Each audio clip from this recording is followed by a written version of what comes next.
My name is Harry. I'm from London. Meghan Markle here.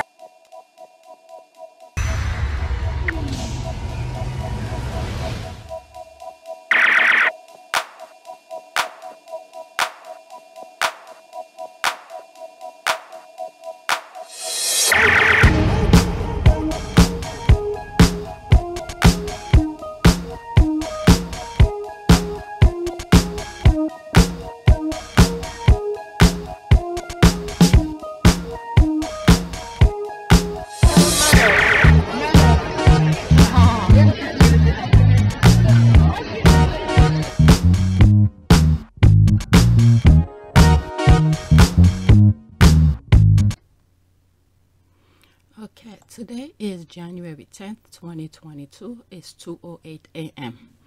So I had some tweets that I bookmarked along with some of the videos that I recorded yesterday for PYTE. It's a bit more political. It's for APTS Sussex. I didn't really feel like recording over the weekend, but I forced myself to do some of the recording that I did. But once I got to the political part, I just left it. So this morning, I decided, you know what, let's just go over them and then whatever comes to mind. I don't even remember what they are, but they are here on my list. So let's go on Twitter. By the way, this is my APTS Sussex channel. This video over here with those emojis laughing, I did them yesterday. Or was it yesterday or the day before? Whenever. It was over the weekend. I was just laughing, reading some tweets, and I quickly did them. So these are the ones that I was more into it. All right? Because I stayed away from Twitter for a while, and then I came back, and I was reading some tweets. The squad were having a blast among each other. So I said, let me do this video really quick. I think it's like maybe, let's see here. Yeah, 20 minutes, 90 minutes, 50 seconds. And all right, so let me go on my other channel, see how it's doing. Okay. I thought I have 1,630, so somebody unsubscribed. But anyway, so 1,629 subscribers. And this was my last video made public. This is old. This was recorded, I believe, in December. So right now we are January 10th. YouTube is taking a while to approve some of my videos, but oh, they approved some of them. Look at this one. It's not public yet. It's due January 15th. Look at this. 14 people had to view it. 14. Can you imagine this? All right, and this one I disputed because there's a music with Sandman. The very first video for the season, they put a copyright claim in it, but I disputed to say that I was commenting on the video. So they put, you know, let's say if this goes public, whatever money I make off of it, it will go to escrow until the person, the owner of the music, approve it. If not, I'm just gonna cut it. And these, I think I have to delete one of them, because what I did with this video, once I saw I know how to adjust the audio, I did another one. So one of them I have to delete. I thought I did it already, but it didn't do it. And this one, I made it over the weekend, the same time, not same time, the same day that I did the other video on APTS Sussex with the emojis laughing. Yeah, so this one was a test to see how the audio was. But anyway, so let's go on Twitter and to see what's going on. And by the way, whatever I share with you has to do a little bit with political. All right, so there's some of the squaddies. Let me like it so I could come back to it. All right. Oh, wow. Actor Bob Saget dies at 65 from Full House. He died. Okay. So, okay, let's go on Twitter. I mean, I am on Twitter, but let's do the things that I want to cover. So, okay, this is from the Art newspaper. And I know sometimes when I'm talking about the Sussexes, how the British tabloids sort of treated Meghan and stuff like that, sometimes I get into the middle of it, and I usually classed all of the UK under my criticism, and many times when I'm editing, I have to put text on the side to say some UK or some Brits, some of this. It's not all, because there's a lot of good journalists in the UK who are still fighting the good fight. Okay, so with that being said, hopefully I don't misspoke as I get as I continue with this video. All right, so this is the first tweet. Okay, 4 protesters have been found not guilty of causing criminal damage after toppling the statue of the slave trader Edward Colston during a Black Lives Matter protest in Bristol, England on 7 June 2020. All right, so I didn't read the article, but I just went by that. And okay, so they find these protesters not guilty. Okay, so let's read some of the comment. Okay, and rightfully so, there is no space or room to honor slave trader in our country. All right, so this guy must be a Brit. Okay, that's correct, because that's why his statue was erected, and not because, quote, one of this city's greatest benefactors he supported and endowed schools, Ems House, hospital, and churches in Bristol, London, and elsewhere. Many of his charitable foundations continue. But guess what? It was on the back of a lot of black people. That's the thing here. This belongs in the, how do you call this? In the museum. Okay? So this one I think is, this tweet that I'm reading here in response to that is, it's a way of saying, this guy, whatever the slave trader that the statue was erected for, but those guys topple it down, is pretty much giving them that he did a good job. A lot of people, all right, we have to decide how we move forward in terms of who's right and who's wrong on certain things. There's a lot of people who have done so many bad things in their life, and at the same time, they do some good things in their life. But if you look at the world outside of the UK, how a lot of black people are being treated is due to some of the action of some Brits who are so greedy for money, all right, rape women, enslave them, mistreated them, whatever, right now I just got up. I can't think of all of the negative things that, slave traders have done to slaves, pretty much. All right. But when you go like in the US and Haiti and what is it? Those Jamaica, all of those other countries, Caribbean countries that were enslaved. Okay, the treatment over there is not called for. But these people went over there around the world, put people in some shackled because of money. But when they go back to their country, which is the Brits or wherever they might be, they want to show people that they have money, and then they do good things for their own. But when they treat people outside of their race, is completely different. So people need to understand that. Yes, he could have done a lot of things about schools, churches, hospital, and all of that. But how did he get the money to do all of this? It's a back of, those slave people. Okay, that's correct, because that's why his statue. Okay, he repeated again here. All right, let's see here. Clap. Okay, what a surprise! Damage private or even public property and get away with it. But anyway, but let me read this.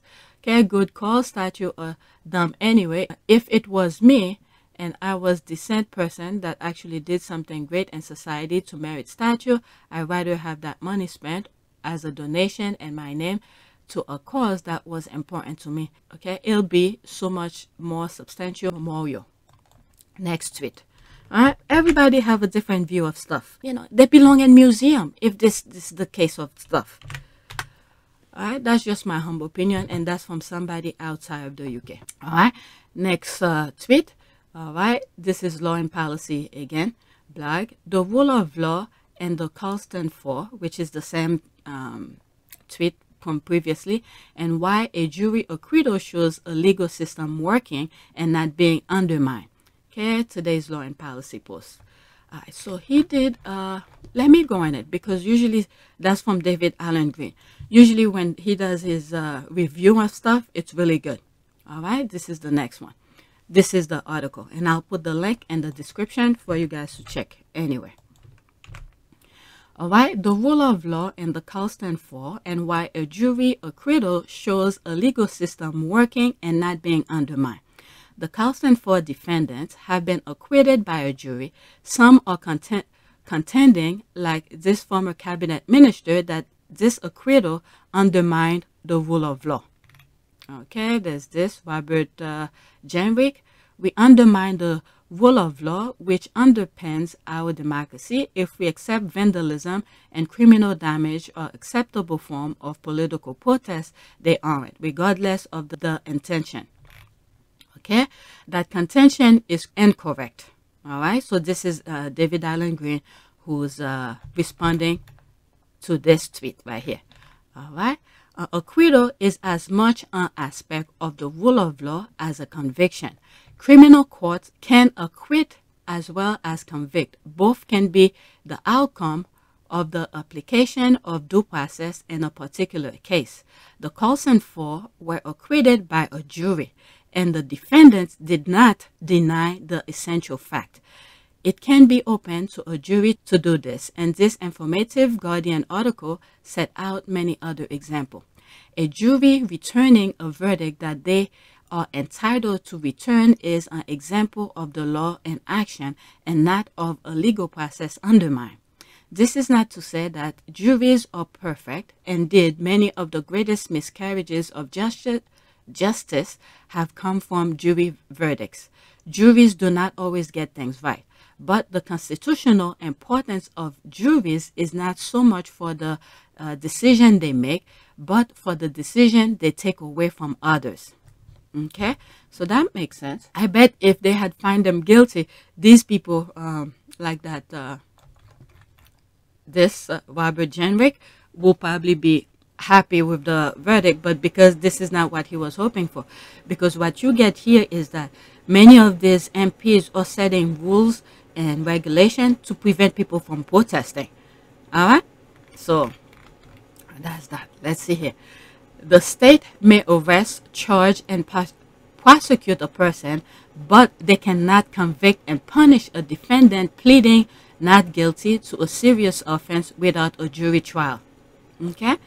So, in other words, someone who is arresting somebody who's doing something wrong, they're not the jury, the judge, the jury, and then they can't, well, you know, one person cannot do all of that. That's the sense that I'm getting. And the executioner, that was another word that I was looking for. My vocabulary is kind of short this morning. All right. The implication of the former cabinet minister view quoted above is that it should not be open to a jury to acquit a person prosecuted for a serious offense, but only to convict and punish. That's a serious thing, because when you look at it, if it's you who get to, who's in the, let's say, in the other side of the law, and then let's say it was a mistake identity or something like that, because they disagree of the things that they they arrest you for, and they want like one person to be the one to look at your case and then to convict you. This is very scary stuff. This is very scary stuff. Okay, but that is not the rule of law. All right, and he put it in quote. It is something darker and nastier instead. Others are fretting that the verdict creates a precedent. Okay, it of course does not create any legal precedent. No jury can bind another jury. That's a good way of looking at it. Okay, so in other words, some people, I don't know who these people are, thinking that because these 4 people were acquitted of the charges, so they think this is gonna set precedents, almost similar to how Megan won her case, you know, which set precedent. Let's say for someone who were to have like copyright case or privacy case, things like that. So David Allen Green, the author of this blog, is saying, no, it does not set precedent because every juries are different. So if someone else were to do something like this and then they charge them and there's a trial by jury, you know, So each jury will be somewhat different. It's not the same juries that that will be there. So they will have, and then every case is different, and every evidence from each trial is different from each other. So I get what he's saying here. So this acquittal does not set precedent for others. All right. So it, of course, does not create any legal precedent. No jury can bind another jury, and each jury should look at the case before them on its own evidence. You see, this is what I was saying. Okay, nor does it create any practical precedent, or at least not one which has any more force than the many previous examples set out in the Guardian article. All right, so I didn't read the article, so I don't know what the Guardian article states. Let's continue. The real upset is that a court heard the evidence and acquit the defendants. Okay, this is what juries sometimes do, and they can do this because they are out with the control of the prosecuting state. One half expects that this weekend's press will see government sources urging a crackdown on perverse acquittals, with a proposal for ministers to have fast track on imposing conviction. Wow, I'm telling you, people in the UK better pay attention. This is scary things. This is scary things. They want this to go really quick to convict people. Oh my God, this is not a democracy the way these people are turning things. This is some very scary things. Wow. And this is not to put an idea into the head of government ministers. The idea is no doubt already there. Okay, one irony, if that is the correct word, is that this very government sought to use primary legislation to enable ministers to break the law. You see, this is what I'm saying. This is very scary things. Very scary thing.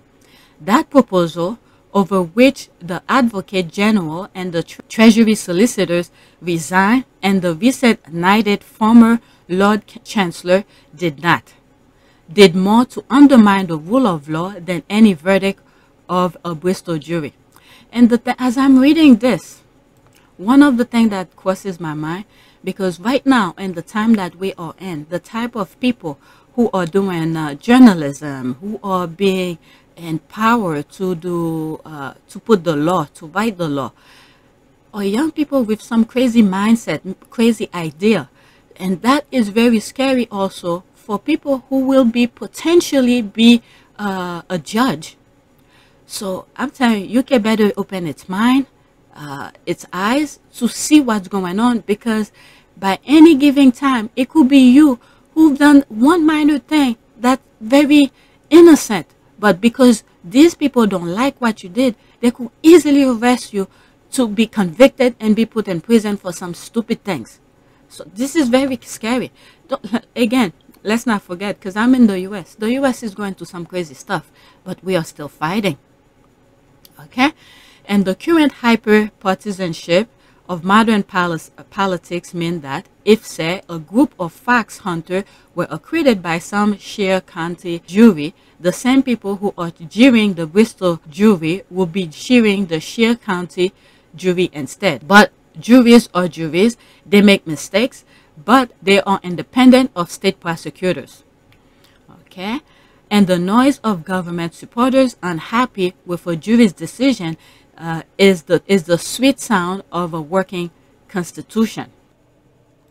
And one thing we have to take into consideration and be very careful of, because a lot of, for example, a lot of African Americans have been a victim of this type of juries, where prosecutors select same-minded individuals.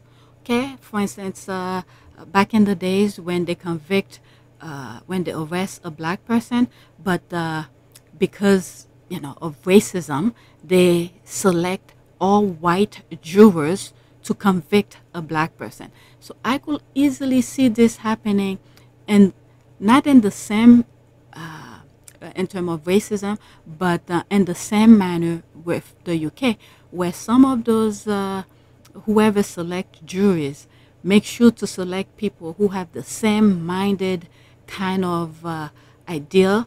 So because they want someone to be convicted, they select people who will convict those type of people.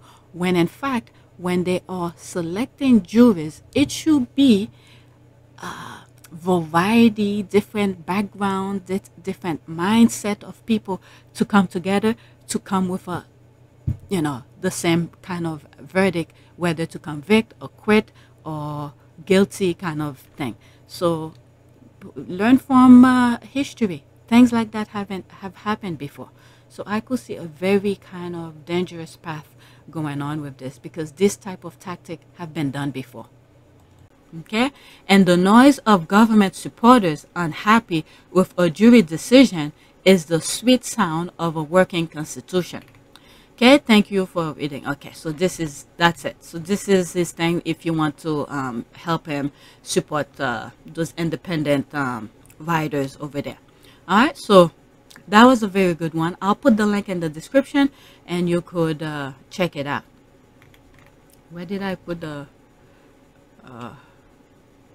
alright, so I'm gonna leave that and then I'll get the link later. Alright, so let's read some of the tweet. So was this an example of jury nullification, or did prosecutor fail to prove some element of the crime? Okay, I refer you to Barrister Black. Okay, so David Allen Green responded. Okay, nice piece, but based on the highlighted comment, I'm unclear if your argument is that jury nullification doesn't undermine the rule of law at all, or whether it does, but there are other good reasons to allow it, and it doesn't undermine it as much as the IM bill did. Okay, what's IM bill? I'm not sure. So there's some spot from there.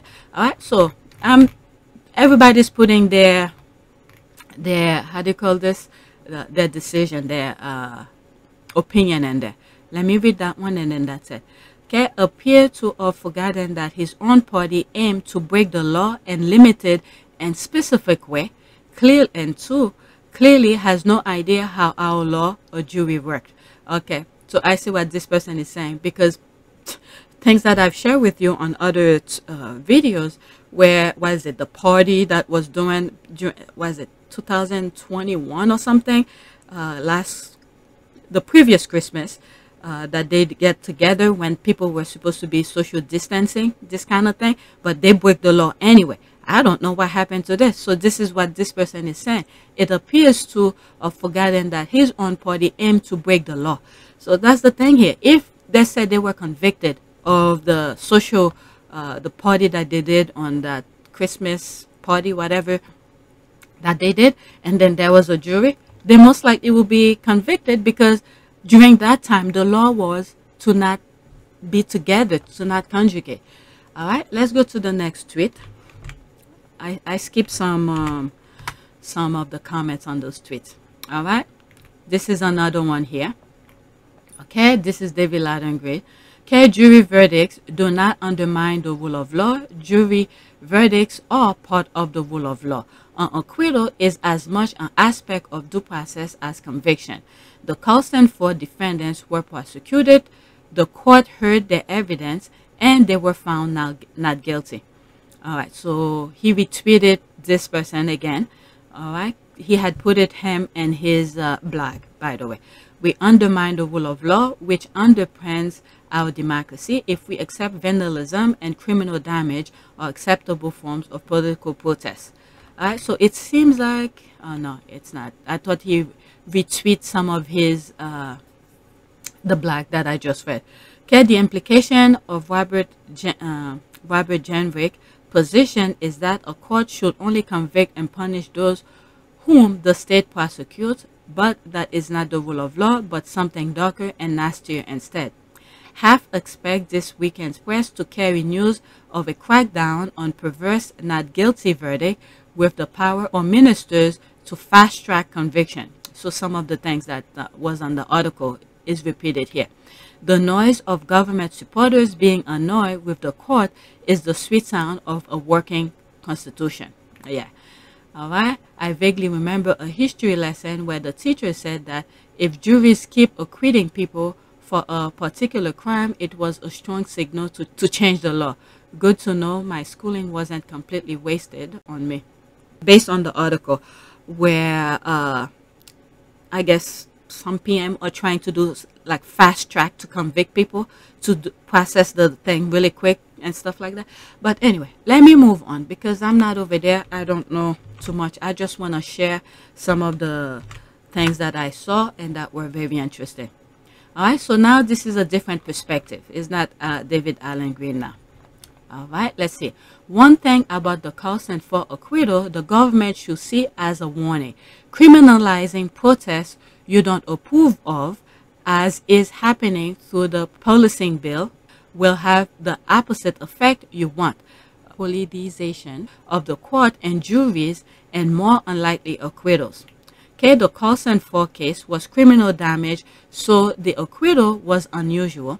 If the government criminalizes peaceful protests as planned, there will be many more arguments of this type, based on the protest being justified and the prosecution unjustified, and the public will sympathize.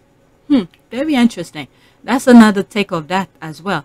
In other words, be careful if you wish for peaceful protests to become a criminal issue because the public may not oblige your liberal attention. Okay, and other news, let's see here. Today's move seeks to strengthen quintessentially British traditions such as freedom of speech and the right to a jury trial while ensuring the system is not open to abuse. Deputy Prime Minister and Secretary of State for Justice Dominic Raab said, quote, "Our plan for a Bill of Rights will strengthen typically British rights like freedom of speech and trial by jury," okay, he highlighted trial by jury, while preventing abuses of the system and adding a healthy dose of common sense. And it's almost like in the US. I may have this video here, a bookmark here. In the US, for instance, when you look at the 2020 election, after the 2020 election, the kind of hurdle that they put from people from preventing to go vote, but they got the opposite effect of that. They went back. Some red states went back to the drawing board to make it more difficult for people to go vote. So this is almost the same type of tactic that I see that is happening in the UK right there. All right, let's see here. As a man in the street, it was hard to understand how this wasn't just a straightforward vandalism. And simple term, why was this different? Okay, perhaps the glorification of a slave trader might be a clue. That's the thing here. Like one of the tweets that I was reading was saying that person who the statue was erect for did some good stuff, you know, for school, hospital, and all of that, for churches and all of that. But the idea behind it, the slaving of people, was wrong. This is why the thing was down. And this is, some people cannot see that. They only focus on the good thing, but the bad thing that they did went beyond the shore of the UK. All right, and then there's a lot of people who still affected by his behavior when he was alive. All right, because these things carry on generational kind of things. Okay, understanding the point, but in the case, the acquittal wasn't some sort of a subversion of the law by the jury. They were fully entitled to acquit based on the law. Okay, all right, so pretty much there's more people discussing it. I don't want to go over all of it. All right, so as you can see, it keeps on. Let me read the, okay, I cannot see this. Okay, the tweet from a suspend account. All right, let me read this. I can already hear the demands from Patel, Jerrick, KAL for some trial for civil offenses which upset the work sensitivity of the Tory party take place without a jury. Okay, won't be long before the nodders speak. This is the thing here. That's the reason I want people. If people need to pay attention, pretty much. All right, people need to pay attention because this type of things can easily be you. All right, next tweet. Okay, that's from David Alan Green also. Great informative contextual piece on juries and acquittals from Aaron Siddiq. All right, so he retweeted somebody. In the wake of the acquittal of the 4 people over the toppling of the Edward Colston statute, I look at other cases in which juries have clear protestors despite there being no question of their having carrying out the action for which they were tried, the guardian. Okay, so does an acquittal in such circumstances not implicitly pointing to either an overreach by the public prosecutors or the letter of the law is out of touch with modern life? What conclusion should one draw? Something hopeful for once as well. All right, so, shall I go into this? All right, I don't want to read that one. All right, you see, they're arresting people left and right. I mean, the thing, I think I mentioned this in some of my old videos, where at one point where things were starting to get really heated, and I felt like the next protest was getting close to the monarch, and I said, people better be careful and all of this. And the next thing that I know, they were starting to put law to prevent people from protesting. And I said, this probably have to do with the monarch, because if people start protesting for the monarch, most likely they're gonna have to go. So this is what I think is happening here. All right, they're doing all of this to prevent people from protesting, and then what they got out of that acquittal is not what they were wishing for. They wanted those people to be found guilty, that way to prevent people from protesting. All right, so that's one thing to look at. I'm not gonna read that one. Next tweet, because I have some videos I need to edit. All right, next tweet. Lawyers sound alarm at Tory meddling over Colston case. It's almost the same thing that happened with the Meghan one, that kind of thing, because as soon as Meghan won, that wasn't what they wanted to hear. All right, we are at a very scary time, both in the UK and the US, pretty much around the world. And if you look at what Russia is doing, all right, just people need to pay attention. They're moving forward with their objective, while we ourselves are fighting among ourselves. The US, for instance, look what's going on with January 6th. People still investigating and all of that. Look what's going on in the UK, pedophile and all of this. All right, let's see here. Full story here. Okay, Sweller government accused of politically driven meddling over Colston. Senior lawyers question motive of Attorney General, who says she could refer acquittal to Court of Appeal. So they should. All right, I'm not gonna go into that. I saw this one and I thought it was very interesting, but I don't want to read any other articles. Let's see here. Next tweet. I might actually stop and look for more things for the Sussexes. Okay, when you see image of the NHS in crisis over the coming days, remember that over 100 billion pounds of public money has gone to non-NHS providers of healthcare over the last decade. That's public money that should have been invested in our NHS. Guess what? When these people want something, when a current government wants something, they make sure to mess it up. This just remind me of in the US with Social Security. They keep on saying they want to privatize Social Security, where people have to invest in it and all of that, because so many people put money into their Social Security. There's so much money in it, and then our government, each time they need money for their nonsense, they pick some money from the Social Security, and then all of a sudden they never mention some of the money they took from Social Security to take care of some other problem. And then they claim that there's no money for Social Security. You know, they create all sort of BS to go toward their objective, to privatize Social Security. All right, if you look at, what's this guy? Damn, I mentioned him before in one of my tweets. He was the speaker, I think Bryant or something like that, when he was talking in terms of Social Security, how he was trying to privatize it. And then these are the people's money, people who worked so hard to get, you know, when they retired, to get their money back. They didn't want that. My goodness, these people, I'm telling you, a lot of these people, the young one that's coming out right now, who goes into politics, or even worse than what was there before. All right, let's read some of the comment here. Okay, the NHS has too much dead wood with too many overpaid managers and too much spending at high cost on supply that could be bought cheaper. No good. Keep throwing money at it. And oh my God, isn't NHS in the UK part of like the hospitals and all of that has to do with health? My goodness, I'm telling you, some people have it too good. Okay. All right, no good. Keep throwing money at it until the waste is minimized properly. Oh yes, and debt recover from overseas patient. What? Let me go into that.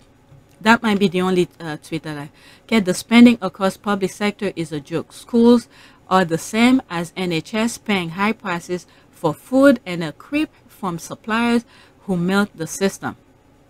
Totally agree. It's easy when it's not your own money you're spending. But guess what? When you go to those hospitals, you don't become bankrupt after you get the health that the service that you get from that. Oh my God, these people don't see what's really going on. You know what? I don't want to put too much of my opinion into this. It's time for me to step out. All right, I just want to read some of the tweets, but because if I read some of the comments under it, I don't want to compare it with what the US is going to. All right, so this have to do with the Sussexes. So let me leave that alone. Let's see here. I think this probably have to do with what is that? Okay, here's the truth. Okay, now this is US. Let me remove some of this that have to do with the Sussexes out of that. All right, now this has to do with the US. All right, here is the truth. The former president of the United States has created and spread a web of lies about 2020 election. Okay, he's done so because he values power over principle, because his bruised ego matters more to him than our democracy or constitution. All right. On German television now, storm on the Capitol, something to this day we Germans never imagined will have happened in America. That's worth saying. Love this speech. This day lives in memory as the demarcation of a failed coup. Something worse than infamy clings to those heinous acts, forever grateful to the defenders, some of whom did not survive, but all of whom honored our Constitution. 1620 broke my heart. That is true. Okay, the real truth you won't hear about today. This has nothing to do with what the president is talking about. So I don't want to talk about this. Never forget, truth matter. Mob storm capitals, democracy attacked. Okay, powerful speech. All right, that's that. Let's see here. What the? Okay, I don't want to show the other ones. YouTube will block my video because of some of the things that I was saying below this. So let's see here. Where was I? For protestors, UK politics. Here's the truth. Okay, let's go to the next tweet. I have one more and then that'll be it for the video. Okay, Trump didn't just lose the election. He lost 60 plus legal challenges. He lost in his effort to get Republican state legislatures to undo the result. He lost the votes in Congress challenging the result. He lost his effort to get his vice president to overturn the result. He lost. Yeah, because if you see some of the videos that I covered during January 6th and the things that happened, and I said the vice president, Trump vice president, he didn't want to be part of this nonsense because he knows some of the things that Trump was doing was wrong. So he didn't want to be part of it. There's some other U.S. Political news that covers some of the things that happened during January 6th. It's very scary how Trump was trying to make people do the wrong thing, and then saying like, oh, he's not his friend for not doing things that Trump wanted. It's like a kindergarten kind of behavior. Okay, he lost 3 separate courts in Georgia. He lost an audit conducted by his allies in Arizona. He lost audits in Michigan. He lost in his multiple efforts to get the Supreme Court to intervene no candidate ever found more ways to lose an election than Donald Trump. I mean, believe me, this guy is still popular. There's some people who are still for him, and there are rules that is being implemented to make sure that people don't go vote. So if he decided to go run again, for him to win. So we need to open our eyes. We're not that far off. Okay, it's just like gravity. He can't escape it. Okay, he will be 78 in 2024. My hope is he doesn't run. I don't want to be bombarded with ads reminding us of his action on January 6th. If he does not run, he will still hold a great deal of influence in the party. GOP hopefuls know they will need his endorsement to secure a nomination. Okay, he doesn't, however, lose the support and cover of the GOP current Congress folks or facts on Newsmax and right-wing radio. So the issue remains that at least 40% of the United States believe a different narrative. This is a huge problem. It is. It's a huge problem. All right, so I'm gonna stop here. All right, no matter what we're saying, we are still in a very fragile state in the U.S. All right, the next tweet that I have is, oh, okay, this one, okay, I thought it was the Colston Four, but I didn't want to cover it, but it's something different. There's this here. All three men convicted in Ahmaud Arbery, okay, Arbery's murder, sentenced to life in prison. All right, let's see. It's 2 minutes and 50. But there's other videos that's much longer. Let's go over it slightly. That said, with regard to the sentence in this case, as to Travis McMichael, Mr. McMichael, the court sentences you as follows. Count 1, malice murder, life without the possibility of parole. Count 2, felony murder, is vacated by operation of law. And by the way, before I continue, for some of you who may not aware of, you know, what this is about, this case wasn't supposed to, well, it should have been, but the people who were in the position to do the right thing, to arrest those people who killed Ahmaud Arbery, they were, how will I say that? They were hiding, they didn't arrest those three guys. They didn't do what they were supposed to do. Okay? So this case was like, I don't know. How will I say that? It's unbelievable. And of all places is in Georgia, one of the states that is a red state, by the way. And I believe the juries, I could be wrong, the juries were white, I think. But they convict those three white people for killing Ahmaud Arbery, who was jogging into their neighborhood, and the guy ignored him, and then they would get the shotgun to chase him and then kill him, and then they were cover up after that. All right, so let me read some stuff and then I'll come back to this because I don't think I'm explaining it right. Okay, the three men convicted of murdering Ahmaud Arbery were sentenced in Georgia on Friday. Gregory McMichael and his son. My goodness. This is the thing here where things is passing on to the next generation. The father, who is racist, passed that same idea to his son. And now, guess what? This son, Gregory McMichael's son, who have a child who's gonna grow up without his father because the father is sent life in prison. Okay? So that child is gonna learn, this is what my dad did. I'm not gonna do what he did. I guess this is where the generational thing stop. Hopefully, crossing my fingers, to know my father was a racist and then he killed somebody and he's sent to prison for life. So he may not carry that. That's the only way I could see that. Okay, Travis McMichael both received life in prison for 20 years without the possibility of parole. Their neighbor, William Roddy Bryan Jr., was sentenced to life in prison with the possibility of parole after 30 years.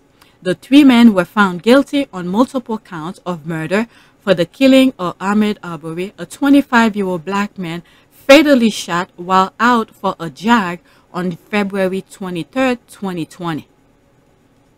And then the thing is that they could have easily get away with murder. They recorded it. It's through that they were able to convict them. All right, let me see some comments here, if I see some. All right, people talking. There's other articles talking about it. Before he sentenced the 3 men convicted of killing Ahmaud Arbery in South Georgia to life in prison, Judge Timothy R. Wemsley held a minute of silence, saying he hoped to contextualize the time the 25-year-old spent being chased by the defendant. Right? They literally chase him. They literally chase him. Okay, there's news with. Okay, Ahmaud Arbery was then hunted down and shot, Superior Court Judge Wemsley said during sentencing on Friday. Court, and he was killed because individuals here in the courtroom took the law into their own hands. All right, let's review the first video and then I'll come back to view some other clips that they're sharing. All right, for some of you who probably didn't see the entire thing, it's like maybe an hour plus. All right, but this one, that the clip that I'm showing is 2 minutes 50 seconds. All right. That said, with regard to the sentence in this case, as to Travis McMichael, Mr. McMichael, the court sentences you as follows. Count 1, malice murder, life without the possibility of parole. Count 2, felony murder, is vacated by operation of law. Count 3, felony murder, vacated by operation of law. Count 4, felony murder, vacated by operation of law. Count 5, felony murder, vacated by operation of law. Count 6, aggravated assault, merges into count 1. Count 7, aggravated assault. The court sentences the defendant to 20 years consecutive to count 1. Count 8, false imprisonment, merges into count 1. When he said consecutive, this is my humble opinion, I'm not part of the consecutive 20 years. So which means he's gonna do 20 years and then the next whatever he's convicted of, after the 20 years come up, the next one will be which will be 40 years. I think it was 3 of them, 20, 20, 20.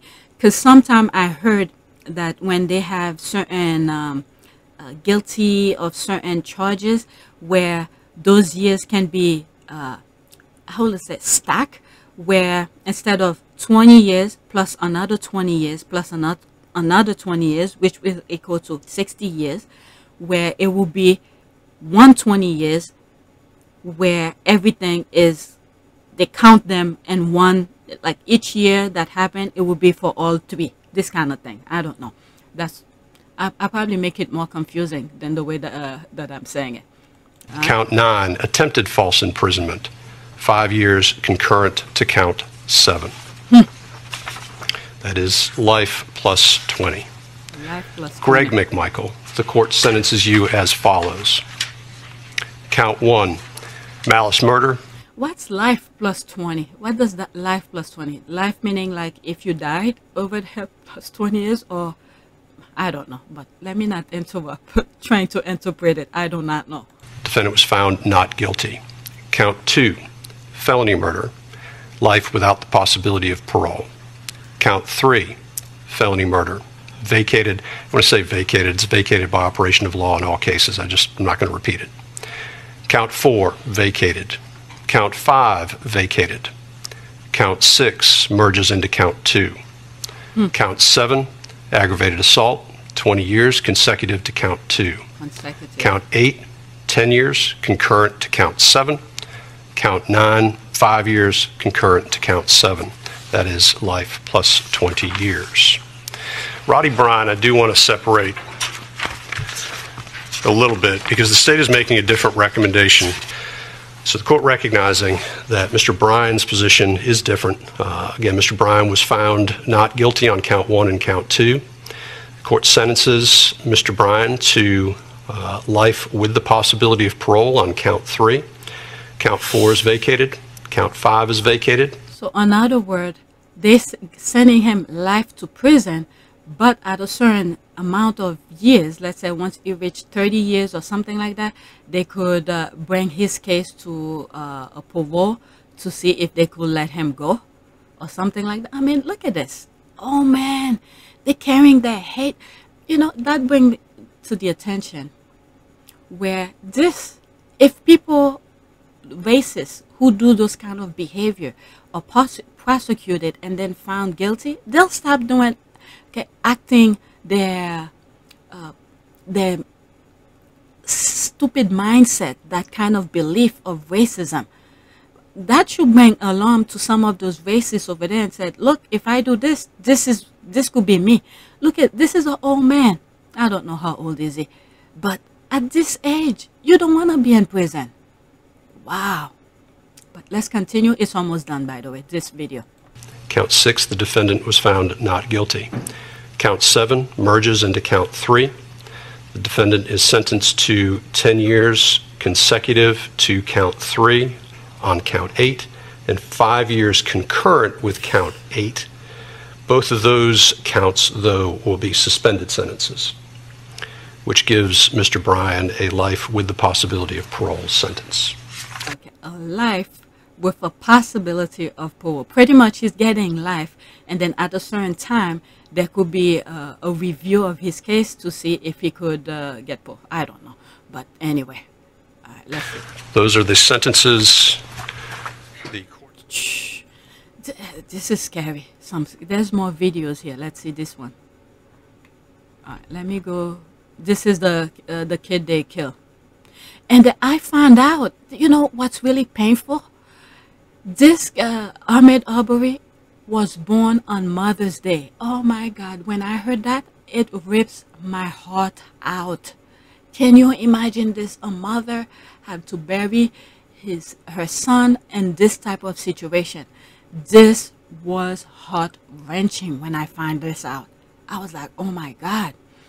All right, let's see. Ahmaud Arbery killers get life sentences, no possibility of parole for Travis and Gregory McMichael. Let's see some of the comment under this. Okay, now let's do the woman that covered up. Yeah, there was a, what's his name? The prosecutor trying to cover up this murder. I mean, this is something. Justice is served, need to be, amen. A small piece of faith and humanity has been restored. Progress ever so slowly. Justice. Okay, imagine a policeman who should be living quietly in his retirement after years of serving in public will possibly die in prison with his son. Okay? All because of his hatred for black people by murdering this young man. Hope other bigots out there learn from his imprisonment. That's what I was saying. That's what I was saying. Okay, let's see here. This is the kid they should make a statue for. This kid runs for his life. The last thing he is seeing is a Confederate flag license plate. That flag is so important to people. Disagree it is a sign of hate. Stop and think about that. The last thing he sees. But justice can be found. Okay, get rid of all senators and sung at 9/11. No senators from 9/11 should be in their Senate seat in 2022. People need to vote. That's all. When people start saying that, people just need to vote. All right, let's see. This is his mom. I was so heartbreaking. That kid was born on Mother's Day. It's like a gift. A gift. And then these men took it away from her. Took that child away from her. So painful. She actually looked like my aunt. Okay, there's the 3 men. Let's see. There was another video. Okay, let's see this video. Ahmaud Arbery was then hunted down and shot. And he was killed because individuals here in this courtroom took the law into their own hands. I want us all to get a concept of time. And so what I'm going to do is I'm going to sit silently for 1 minute. And that 1 minute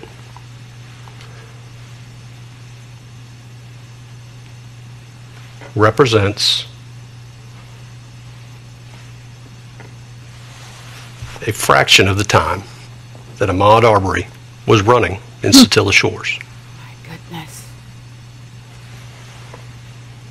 The kid was running for his life. That's approximately a minute.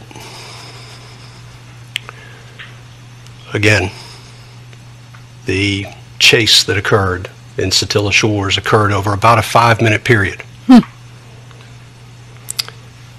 And when I thought about this, I thought from a lot of different angles, and I kept coming back to the terror that must have been in the mind of the young man running through Satilla Shores.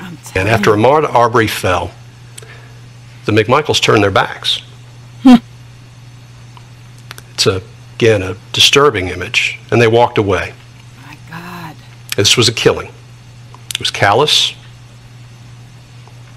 and it occurred, as far as the court is concerned, based upon the evidence, because confrontation was being sought. This is very scary. The kid was running for his life. There's another video. I want us all to get a concept of time. Okay. And so what I'm going to do is I'm going to sit silently for that 1 minute, a fraction of the time.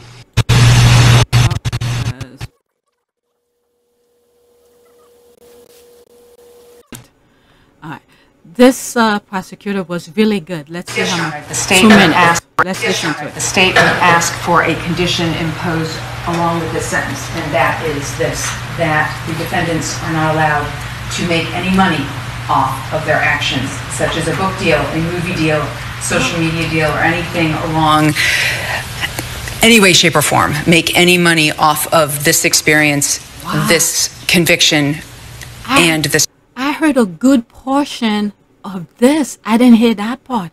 She's really good. She's really good. Let's see. New prosecutor asked that men convicted and sentenced for Ahmaud Arbery's murder not be allowed to make money off of their action, such as book deal, a movie deal, social media deal, or other means. Wow, she's really good. I didn't know about this until now. I've heard part of this, the sentencing, but not this part. Trial, and that should any money be made, that it go into a fund for the Arbery family. And I've had this condition imposed before, and given the nature of this case, we just seek to make sure that, based on their actions, having been found guilty of murder, that they do not then reap some sort of profit or benefit off of their actions via such remuneration to or from anyone in the form of, like I said, book deals, movie deals, consulting fees, or telling their story to someone in exchange for money. She's really good. Statute on this, but maybe I'm wrong. It's not a SAM statute in other states. I'm not aware of Georgia's. If there is, I assume cite it. Well, yeah, let's do this. Submit something more formal to the court. I'll go ahead and take a look at it. Thank you, Your Honor. And Judge, well, when the court does that, my only concern is how that would impact Mr. Ryan's ability to raise money for his defense, for his appeal. That's his problem. He should have talked about that. I wouldn't want to be in a situation where he couldn't do that inadvertently because of a sentencing condition.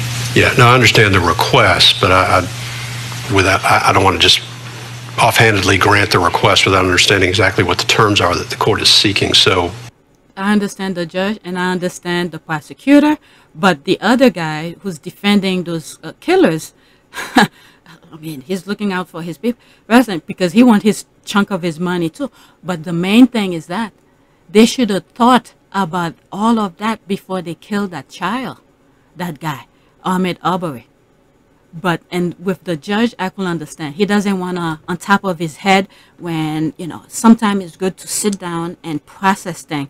But right now, he's like on a hot seat when something is being asked of him where he doesn't make a quick decision. So the judge is saying, like, put it in writing, make it more formal for me to understand it. Let me process it and see what I could make about that. So I understand the judge too.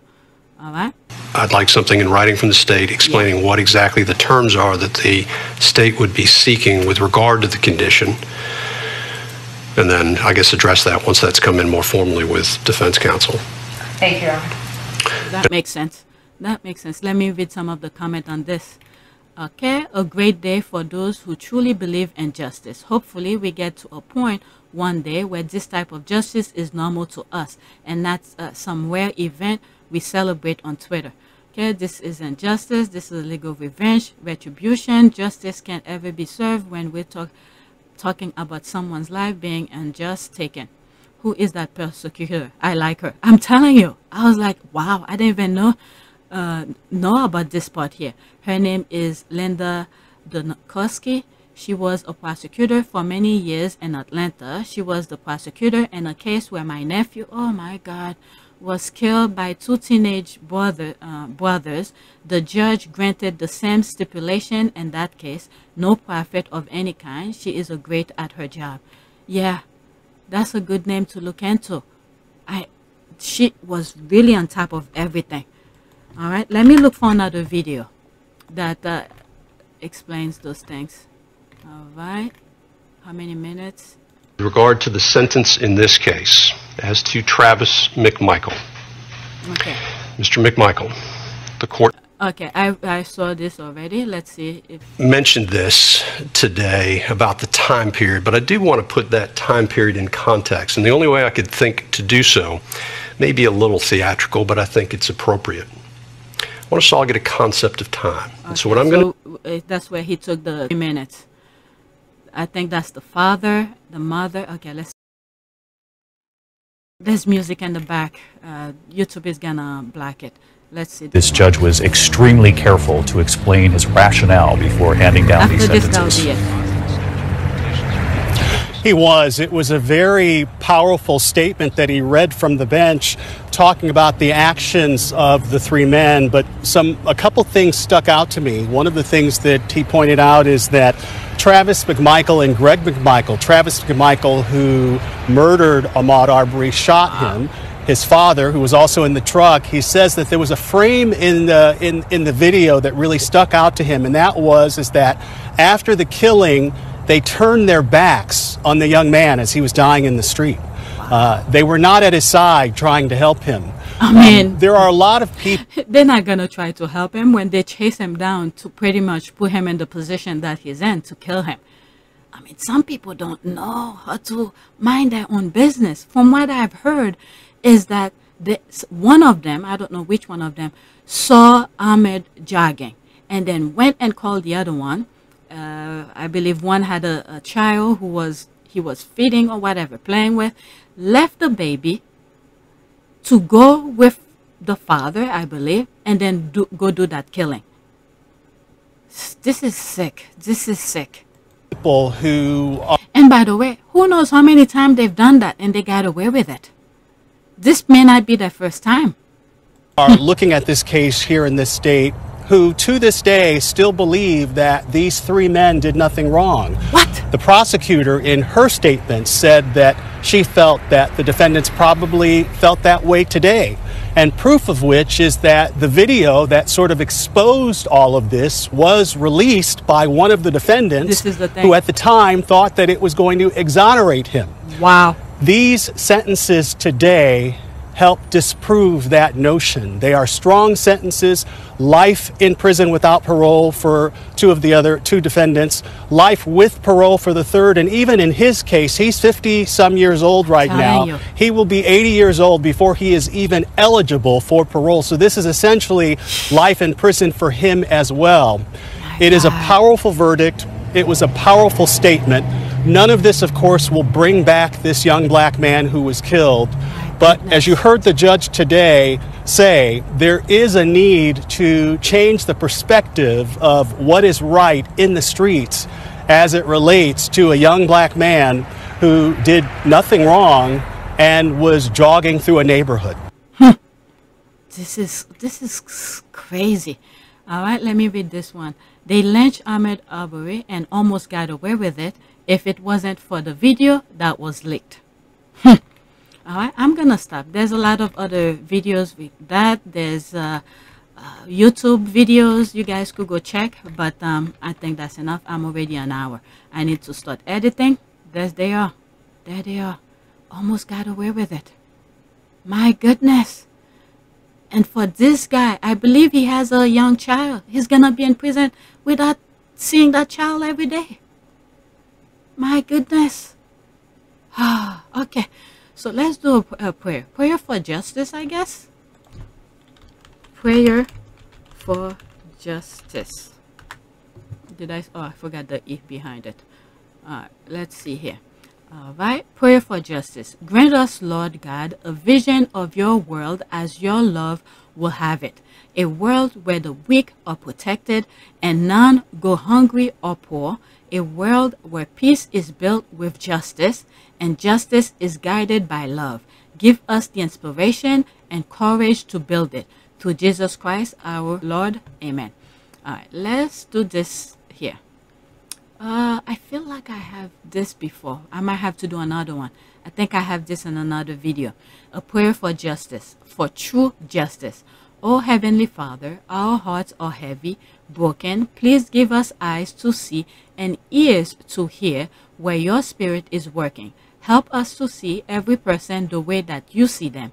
Break our hearts for what breaks yours, God. Let us not merely say that we love each other. Give us strength to mourn with those who mourn, to weep with those who weep.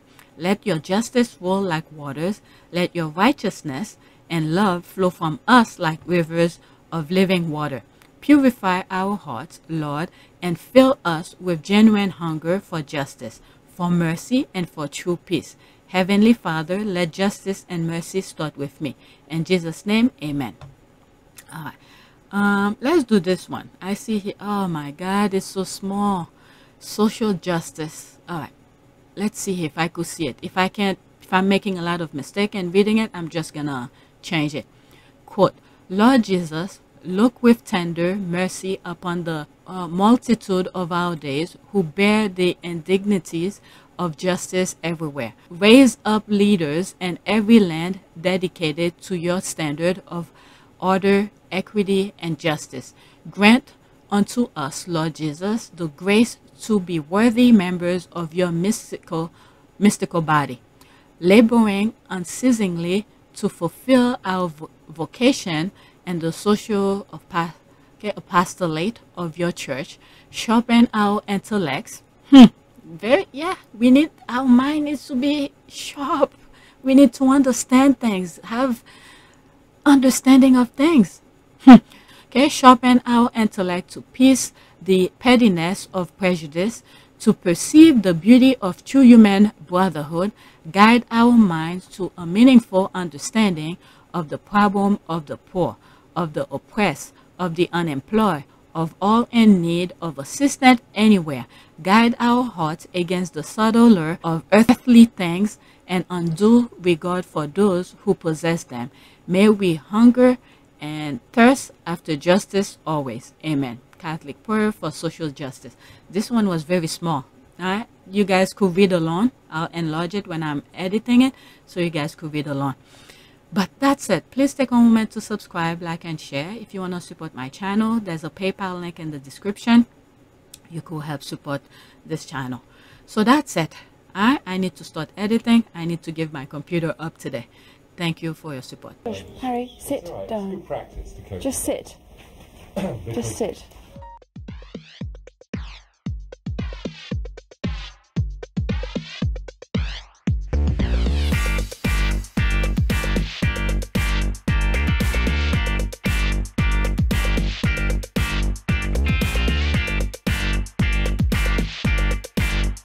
Harry, sit down. Just sit. Just sit.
Lavanaka.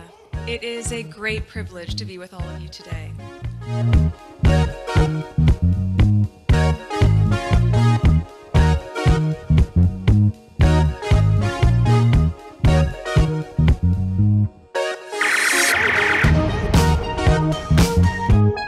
You know, we ask for forgiveness and please come back.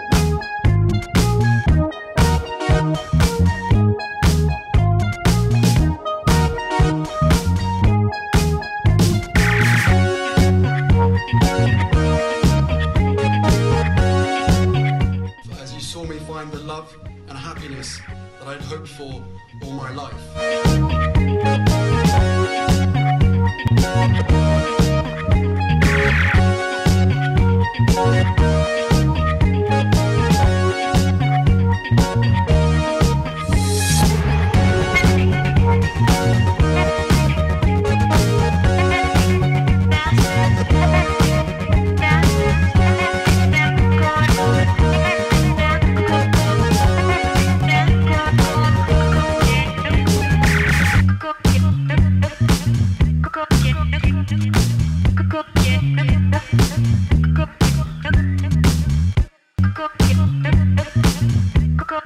You are all in this together, and if I may speak personally, we are all in this together, because asking for help was one of the best decisions that I ever made.